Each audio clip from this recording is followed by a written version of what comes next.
Okay, watch this video for Monday, December 12th. Here we go. SPY just cranking to all-time highs again. Super strong market. So I'm going to go right into the watch list. NVCN. This one's a little squinky because it had a big move and then it kind of tried to rally on Friday, but really gave back a lot of its gains. So it's showing a little weakness, and I still think it needs to come in for a couple days. There it is, intraday. So it had a nice morning rally before kind of rolling over in the afternoon. As I say in a lot of my videos, anytime you get a massive move like this, you really want to watch the thing for the next couple of weeks. So it'll go on watch. IDXG. Crazy move. Again, another crazy mover, and then a gap up, and then a rally, and then close low. Again, this one still needs to come in, but you never know. Sometimes, longs will get a hold of this thing again, and shorts will fail. So it goes on watch for the next several days. SPWR, I like. After this breakout right here on nice volume, breakout of like a month's worth of trading, you're kind of flagging on the daily. So let's keep our eyes on that one.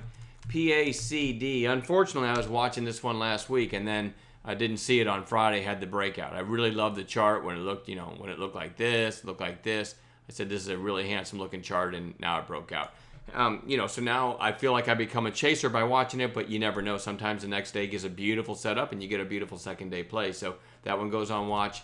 OPXA. I'm not a huge fan of playing these huge gaps down and you get this island down here, and then people talk about the breakup into this gap.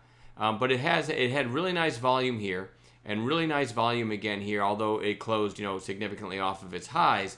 That one is, it's got support below. I'm going to put that on my radar, all right? Not in love with it, but I'm going to put it on my radar. COOL, you had the gap up and a huge move, and a much lower volume came in. I don't know if it's going to fill the gap or not, but I'm going to start watching it for a potential turn back up on Monday. SSH, some of these below $1 stocks have been making crazy moves. So you had this nice move, and you had a gap up and a rally. And then it closed off, sold off and closed near its lows on Friday. But we might get a turn back up on Monday. Again, I'm not in love with this one. I'm not in love with a lot of these, but as a day trader, I enter every day knowing if I'm watching several of the recent big movers, right? I've got 6 monitors if you've ever seen a picture of my setup, right? So I'm watching several of the recent big movers, and I really only need one to give me a good setup and a good trade, and I get my daily goal, right? So I'm not looking to trade all of these. I'd be lucky if I trade one or two. I think that's the one thing that separates my style from a lot of traders. And I'm not saying my style is better or worse than any other traders, but it suits me really well. And that is, and I got an email this weekend from someone who told me it really turned their trading around, this one statement. So I'll say it again in this video. I am 100% comfortable staying in cash unless and until I have a clean setup, right? And so that really helped this one person. I'm sure it's helped other people too. And then there's other people out there that aren't suited to sitting in cash. They always want to be in something. I'd rather be in cash unless and until I have a great setup, right? Because I like to be green right away when I do take a trade. So that's where my patience comes from. Years of not being green after taking a trade and then holding while the thing, sells off. So anyway, on with the list. RCON. Another day down. It was on Bounce Watch on Friday. Never gave me a trade. And then now it's sitting at the 20-day. A pretty clean, methodical pullback.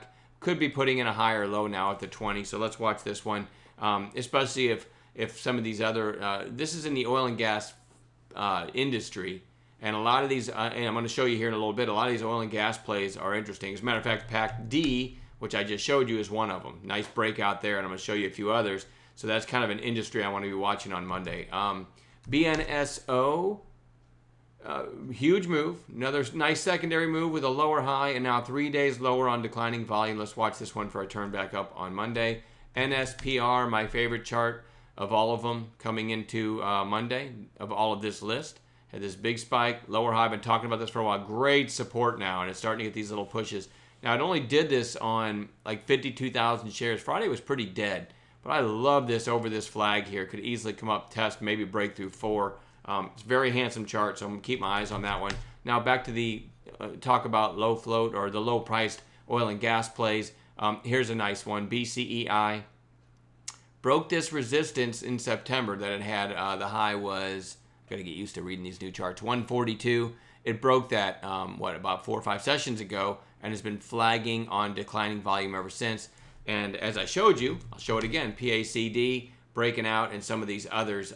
So that made me look at BCEI and stuff. And that's a nice flag there, right? TAT is kind of an obscure oil and gas play. I'm 90% certain that's an oil and gas play.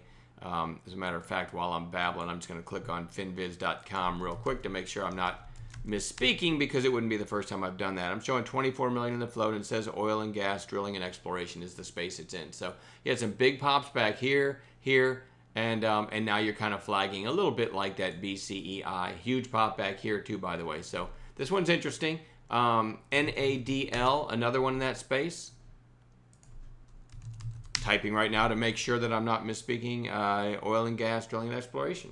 So 24 million in the float. No, I'm sorry, 6.9 million is what it says in the float. Fairly handsome chart here. You had a nice pop to $4, consolidated for a while, and then starting to break back to the upside on Friday. And if that float of 6.9 million is true, again, I got that number from finviz.com, this one has potential. So again, if the oil and gas plays get going, there's another one that's interesting. This isn't on my list, but I always want to kind of keep an eye on this GBR, so maybe have that one on a chart, because that one used to be a massive mover, low float oil and gas play. All right, and then lastly, I have URRE, which is a uranium play. The reason this was interesting, nice pop here, looked like it was heading back up and then kind of sold off, but some of its sister stocks, if you will, UEC, uranium play, uranium itself, URA, really breaking out.